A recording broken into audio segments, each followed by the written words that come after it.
नमस्कार साथियों, आज देश जी के ट्रिक में आप सभी का स्वागत है। दोस्तों, इस वीडियो में मैं यूपी पुलिस कांस्टेबल री एग्जाम 2024 के लिए जीके जीएस का टॉप 50 महत्वपूर्ण प्रश्नों को कराने वाला हूं, जो कि आपके एग्जाम्स के लिए काफी ज्यादा महत्वपूर्ण रहने वाला है। तो साथियों, इस वीडियो को आप बड़ी ही ध्यानपूर्वक एंड तक जरूर देखिएगा।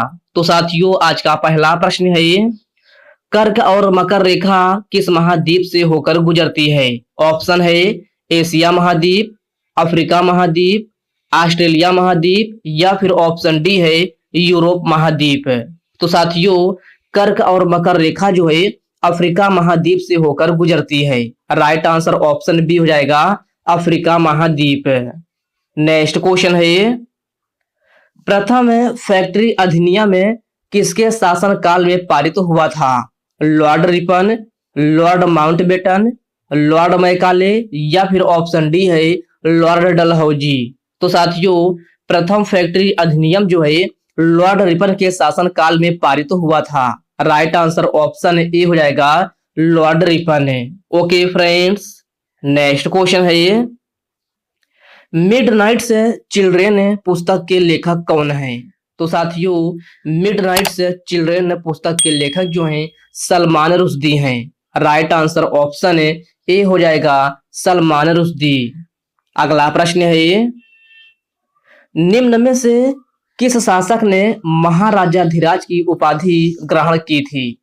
हर्षवर्धन, चंद्रगुप्त प्रथम, स्कंदगुप्त या फिर ऑप्शन डी है अलाउद्दीन खिलजी। तो साथियों, महाराजाधिराज की उपाधि जो है आपका यह चंद्रगुप्त प्रथम ने ग्रहण किया था। किसने? चंद्रगुप्त प्रथम ने। इस प्रश्न का करेक्ट आंसर ऑप्शन बी हो जाएगा। भारतीय राष्ट्रीय कांग्रेस के प्रथम अध्यक्ष कौन थे? तो मेरे प्यारे साथियों, भारतीय राष्ट्रीय कांग्रेस के प्रथम अध्यक्ष जो थे वह व्योमेश चंद्र बनर्जी थे। राइट आंसर ऑप्शन डी हो जाएगा, व्योमेश चंद्र बनर्जी। नेक्स्ट क्वेश्चन है ये, हिंद महासागर का सबसे बड़ा द्वीप कौन सा है? ऑप्शन है सुमात्रा द्वीप, जावा द्वीप, बोर्नियो द्वीप या फिर ऑप्शन डी है मेडागास्कर। तो साथियों, हिंद महासागर का सबसे बड़ा द्वीप जो है मेडागास्कर द्वीप है। राइट आंसर ऑप्शन डी हो जाएगा, मेडागास्कर द्वीप। ओके फ्रेंड्स, इसको आप अच्छे से जरूर याद रखिएगा। चलिए बढ़ते हैं नेक्स्ट क्वेश्चन की ओर। नेक्स्ट क्वेश्चन है आपका, निम्न में से ओडिशा की सबसे लंबी नदी कौन सी है? वोल्गा नदी, महानदी, रावी नदी या फिर ऑप्शन डी है डेन्यूब नदी। तो साथियों, ओडिशा की सबसे लंबी नदी आपसे पूछा गया है, तो ओडिशा की सबसे लंबी नदी जो है आपका यह कौन सी है? तो साथियों, यह आपका महानदी है। राइट आंसर ऑप्शन बी हो जाएगा, महानदी। अगला प्रश्न है ये, पापनासम परियोजना किस राज्य में अवस्थित है? ऑप्शन है महाराष्ट्र, गुजरात, कर्नाटक या ऑप्शन डी तमिलनाडु। तो साथियों, पापनासम परियोजना जो है आपका यह कहाँ स्थित है? तो साथियों, यह जो है आपका तमिलनाडु में स्थित है। कहाँ? तमिलनाडु में। तो प्रश्न नंबर 9 का करेक्ट आंसर ऑप्शन डी हो जाएगा। अगला प्रश्न है ये, इंग्लिश चैनल को पार करने वाले प्रथम भारतीय कौन हैं? तो साथियों, इस प्रश्न में आपसे पूछा गया है कि इंग्लिश चैनल को पार करने वाले प्रथम भारतीय कौन हैं? तो साथियों, यह जो है आपका मिहिर सेन है। राइट आंसर ऑप्शन बी हो जाएगा, मिहिर सेन। ओके फ्रेंड्स, इसको आप अच्छे से जरूर याद रखिएगा। अगला प्रश्न है ये, एकता स्थल निम्न में से किसकी समाधि स्थल है? ऑप्शन है महात्मा गांधी, ज्ञानी जैल सिंह, बी डॉक्टर भीमराव अंबेडकर या फिर ऑप्शन डी है इनमें से कोई नहीं। तो साथियों, एकता स्थल आपसे पूछा गया है कि एकता स्थल किसकी समाधि स्थल है? तो साथियों, यह है ज्ञानी जैल सिंह की समाधि स्थल है। राइट आंसर ऑप्शन बी हो जाएगा, ज्ञानी जैल सिंह है। नेक्स्ट क्वेश्चन है ये, नारमेंडी बीच निम्न में से कहां पर स्थित है? तो प्यारे साथियों, आप बताना है कि नॉर्मैंडी बीच जो है निम्न में से कहां पर स्थित है? तो साथियों यह जो है आपका फ्रांस में स्थित है। तो प्रश्न नंबर 12 का करेक्ट आंसर ऑप्शन डी हो जाएगा। निम्न में से विश्व का सर्वाधिक जनसंख्या वाला मरुस्थल कौन सा है? ऑप्शन है सहारा मरुस्थल, गोबी मरुस्थल, थार मरुस्थल या ऑप्शन डी है इनमें से कोई नहीं।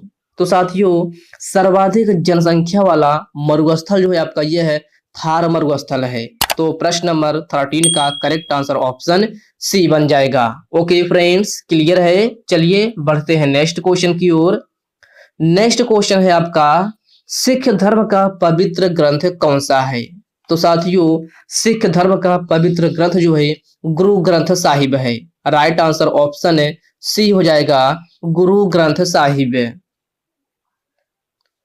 प्रकाशीय फाइबर किस सिद्धांत पर कार्य करता है? तो साथियों यह है पूर्ण आंतरिक परावर्तन पर कार्य करता है। तो प्रश्न नंबर 16 का करेक्ट आंसर ऑप्शन डी बन जाएगा। ओके फ्रेंड्स, अगला प्रश्न है ये, सुल्तानपुर पश्चिमी बिहार किस राज्य में अवस्थित है? इसका ऑप्शन है गुजरात में, हरियाणा में, कर्नाटक में या फिर ऑप्शन डी दिया गया है राजस्थान में।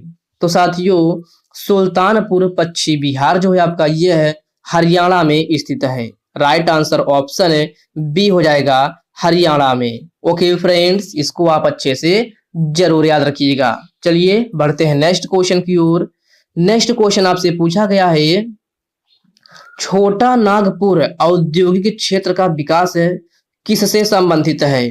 कोयला की खोज से, मैग्नीज की खोज से, लौह अयस्क खोज से या फिर ऑप्शन डी दिया गया है इनमें से कोई नहीं। तो साथियों आपसे पूछा गया है कि छोटा नागपुर औद्योगिक क्षेत्र का विकास किससे संबंधित है? तो साथियों यह है कोयला की खोज से संबंधित है। राइट आंसर ऑप्शन ए हो जाएगा, कोयला की खोज से। राजघाट निम्न में से किसकी समाधि स्थल है?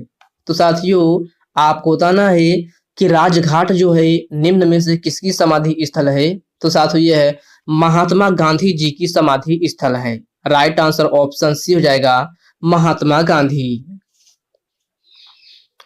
प्रारूप समिति के अध्यक्ष निम्न में से कौन थे? ऑप्शन है राजेंद्र प्रसाद, डॉक्टर भीमराव अंबेडकर, केटी शाह या फिर ऑप्शन डी जेबी कृपलानी। तो मेरे प्यारे साथियों प्रारूप समिति के अध्यक्ष जो थे यह है डॉक्टर भीमराव अंबेडकर थे। तो प्रश्न नंबर 20 का करेक्ट आंसर ऑप्शन बी हो जाएगा। मकर रेखा को 2 बार काटने वाली नदी कौन सी है? इसका ऑप्शन है माही नदी, कांगो नदी, लिम्पोपो नदी या फिर ऑप्शन डी जयरे नदी। तो साथियों मकर रेखा को 2 बार काटने वाली नदी जो है आपका यह है लिम्पोपो नदी है। तो प्रश्न नंबर 21 का करेक्ट आंसर ऑप्शन सी बन जाएगा। ओके फ्रेंड्स, क्लियर है। चलिए बढ़ते हैं नेक्स्ट क्वेश्चन की ओर। नेक्स्ट क्वेश्चन आपसे पूछा गया है कि भारत के निम्न तटों में से कौन कृष्णा डेल्टा और कैप कैमोरिन के मध्य स्थित है? कोरोमंडल तट, कोंकण तट, मालाबार तट या फिर ऑप्शन डी इनमें से कोई नहीं। तो साथियों भारत के निम्न तटों में से कौन सा कृष्णा डेल्टा और कैप कैमोरिन के मध्य स्थित है? ये प्रश्न आपसे पूछा गया है जिसका करेक्ट आंसर ऑप्शन ए बन जाएगा, कोरोमंडल तट। ओके फ्रेंड्स, इसको आप अच्छे से जरूर ध्यान में रखिएगा।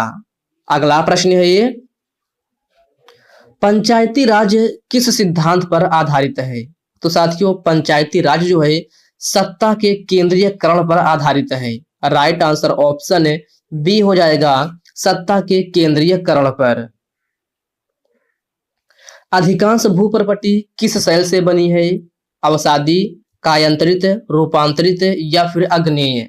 तो साथियों अधिकांश भूप्रपट्टी जो है आपका अग्नेय शैल से बनी है। राइट आंसर ऑप्शन डी हो जाएगा, अग्नेय शैल।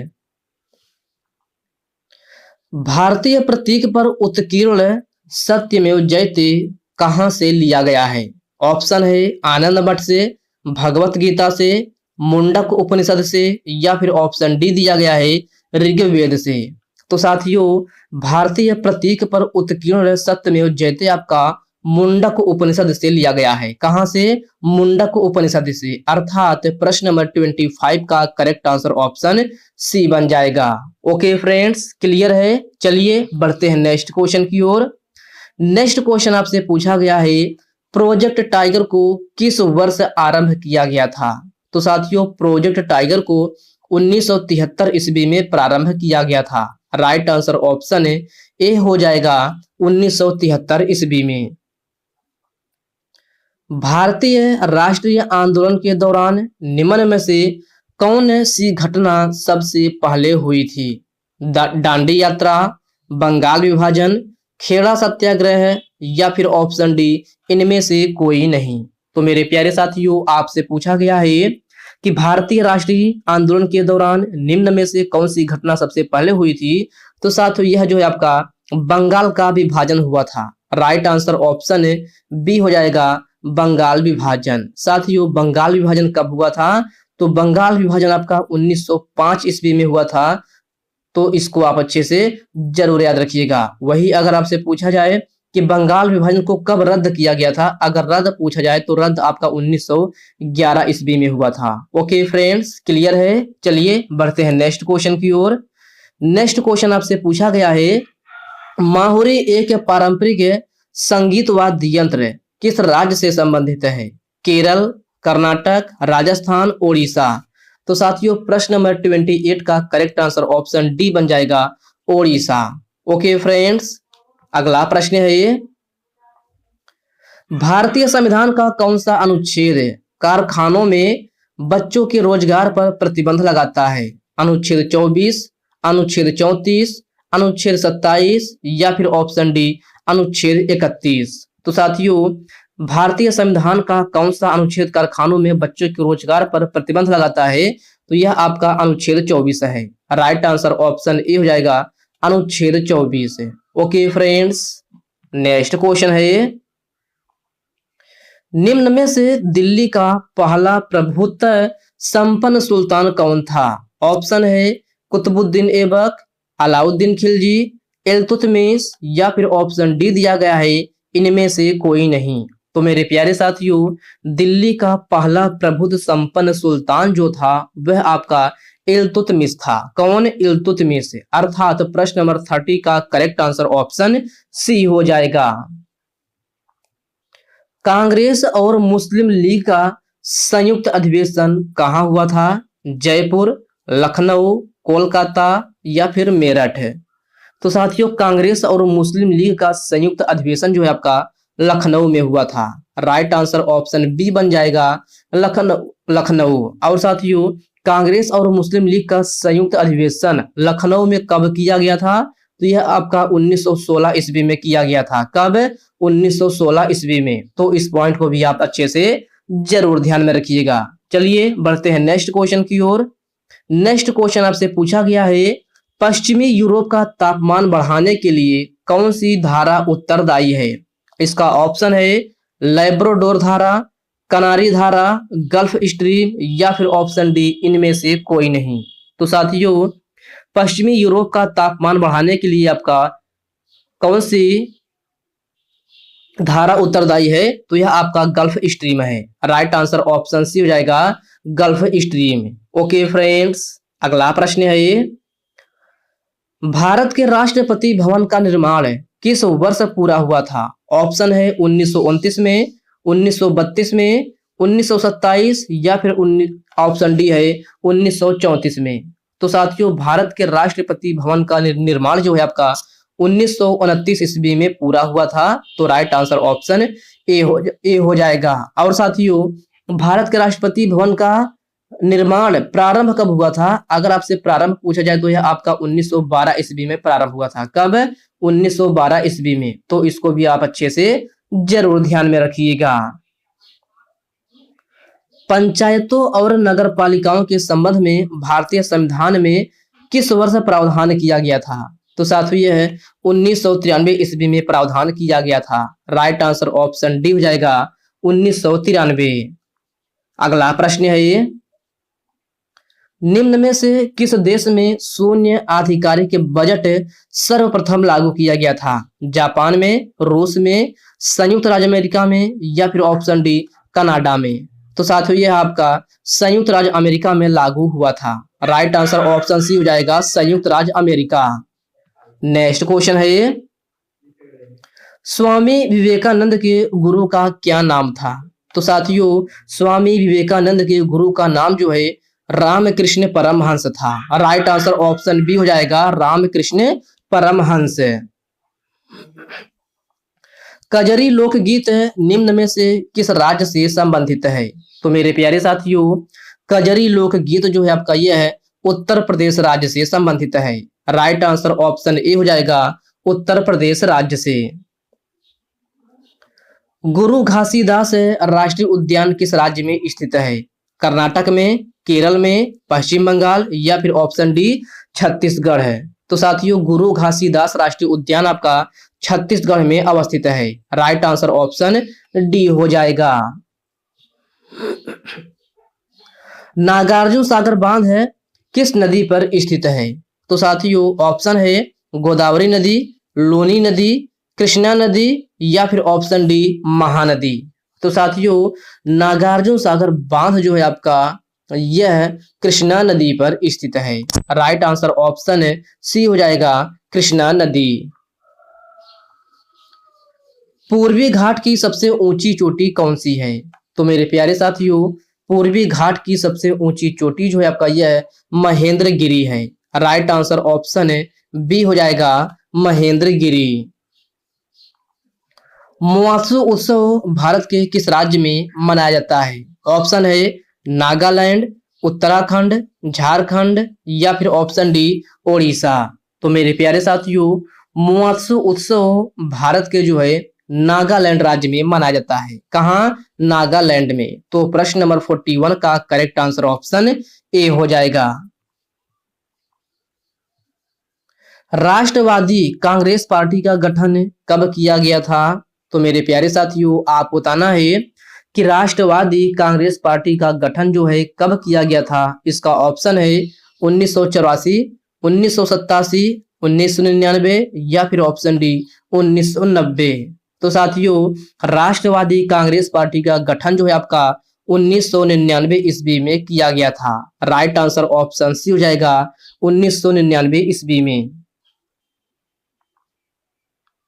खो खो खेल में खिलाड़ियों की संख्या कितनी होती है? 7, 9, 8 या फिर 11। तो साथियों खो खो खेल में खिलाड़ियों की संख्या 9 होती है। राइट आंसर ऑप्शन बी बन जाएगा, 9। असहयोग आंदोलन कब समाप्त हुआ था? तो साथियों असहयोग आंदोलन जो है आपका यह है 1922 ईस्वी में समाप्त हुआ था। कब? 1922 ईस्वी में। तो प्रश्न नंबर 44 का करेक्ट आंसर ऑप्शन ए हो जाएगा। और साथियों असहयोग आंदोलन 1922 में समाप्त हुआ था। तो शुरू कब हुआ था? तो आपका असहयोग आंदोलन जो है 1920 ईस्वी में शुरू हुआ था। कब? 1920 ईस्वी में। थॉट्स ऑन पाकिस्तान पुस्तक के लेखक कौन है? दलाई लामा, रामकृष्ण कुसमरिया, डॉक्टर भीमराव अंबेडकर या फिर ऑप्शन डी इनमें से कोई नहीं। तो साथियों थॉट्स ऑन पाकिस्तान पुस्तक के लेखक जो हैं डॉक्टर भीमराव अंबेडकर हैं। राइट आंसर ऑप्शन सी हो जाएगा। दीपा कर्माकर का संबंध निम्न में से किस खेल से है? गोल्फ, बैडमिंटन, फुटबॉल या फिर ऑप्शन डी जिम्नास्टिक है। तो साथियों दीपा कर्माकर का संबंध जो है आपका यह है जिम्नास्टिक से है। राइट आंसर ऑप्शन डी हो जाएगा। हरियाणा हरिकेन के नाम से किसे जाना जाता है?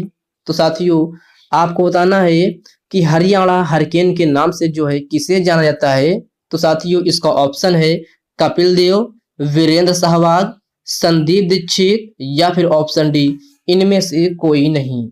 तो साथियों हरियाणा हरिकेन के नाम से जो है आपका कपिल देव को जाना जाता है। राइट आंसर ऑप्शन ए हो जाएगा, कपिल देव को। ओके फ्रेंड्स क्लियर है। चलिए बढ़ते हैं नेक्स्ट क्वेश्चन की ओर।